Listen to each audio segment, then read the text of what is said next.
Hey everyone! Today we talk about the twilight of the nation state.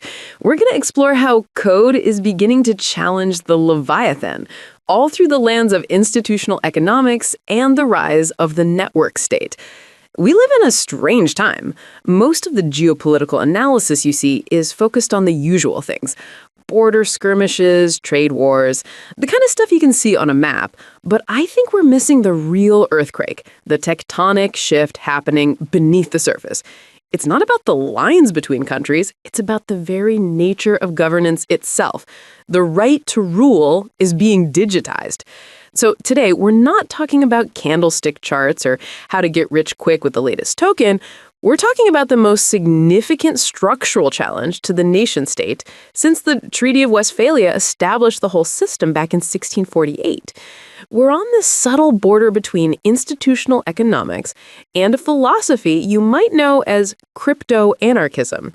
The core idea is that people are interested in crypto and concepts like the network state, not just for speculation, but for institutional innovation. It's about a fundamental duality, the desire to escape a broken system and the ambition to build a new one. Balaji Srinivasan's concept of the network state isn't about flipping coins. It's about using technology to achieve a political exit and construct a new society from the ground up. So why do people feel the need to exit in the first place? Let's reframe how we think about a country. From the perspective of institutional economics, a nation-state is just a service provider. It's a kind of supercorporation that you're born into. It provides public services like security, legal frameworks, property rights, and a stable currency. Your taxes are the subscription fee for these services. The problem is, for a growing number of people around the world, the quality of these services is plummeting. We're seeing rampant inflation, devaluing currencies, overbearing regulations that stifle innovation, long-arm jurisdiction that reaches across borders, and just plain old bureaucratic inefficiency. The service is getting worse, but the subscription fee, our taxes, keeps going up. There's a theory in economics called transaction cost theory. It basically says that when the cost of changing a system from within, what we call voice, is higher than the cost of leaving it, the rational choice is to exit. But in the physical world, exit is incredibly difficult. Immigration is a maze of bureaucracy and passport restrictions. The transaction costs are artificially high. Technology, however, is dramatically lowering that cost. Now, it's really important to draw a clear line here.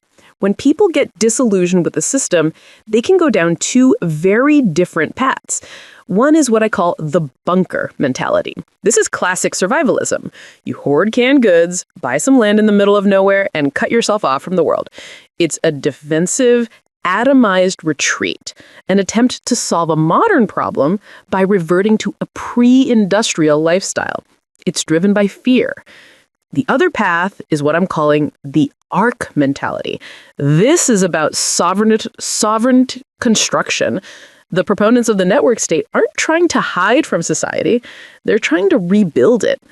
They're using technology to create parallel systems, decentralized identities, on-chain arbitration for disputes, and communication tools that can't be easily censored.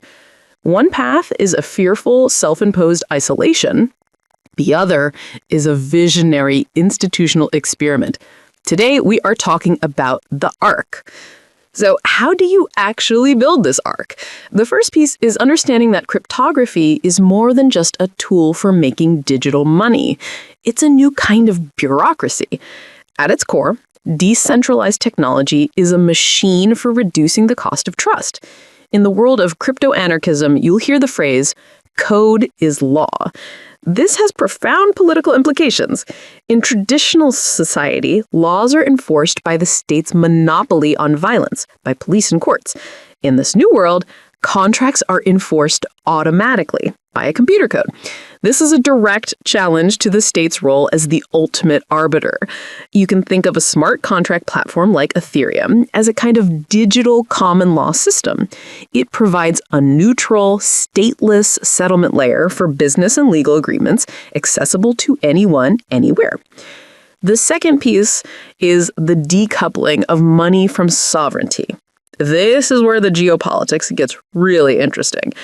We've seen in recent years how legacy financial systems can be weaponized.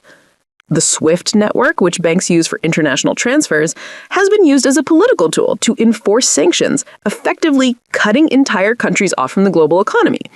This forces everyone to look for an alternative.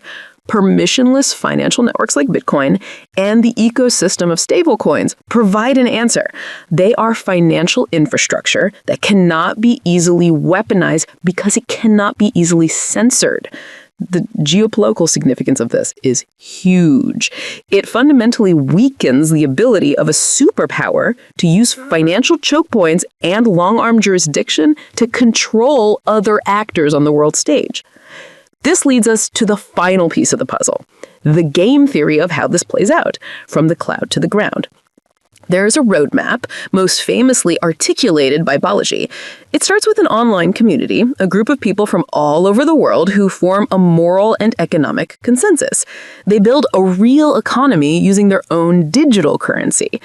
The next step is to crowdfund physical territory, creating a distributed network of properties, an archipelago of sovereign enclaves linked by the internet. The final goal is to gain diplomatic recognition. And this isn't as far-fetched as it sounds. We're already seeing trial runs. Look at the concept of charter cities like Prospera in Honduras or Palau's digital ID program. They are experimenting with new models of governance to attract global talent and capital. Naturally, the traditional nation-states are not just sitting back and watching this happen. Their reactions fall into two camps: containment and competition.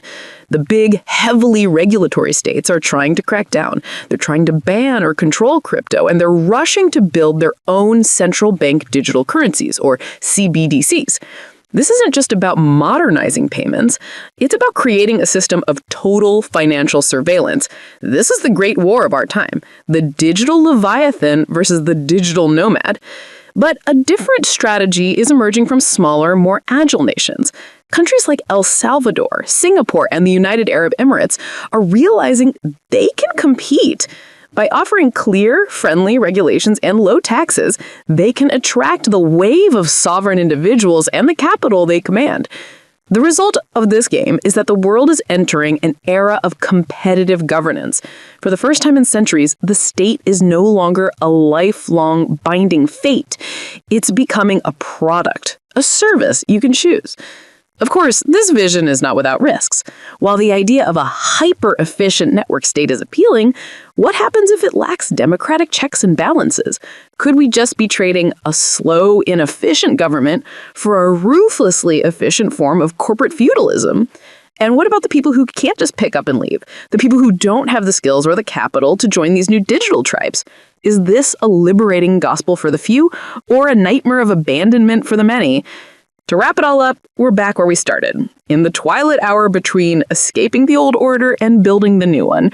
Whether you own any cryptocurrency or not is irrelevant. You are already part of this massive geopolitical shift. The real revolution isn't the price of a coin going up or down. The real revolution is the emergence of a choice, the ability to choose your governor, or perhaps the ability to become one yourself.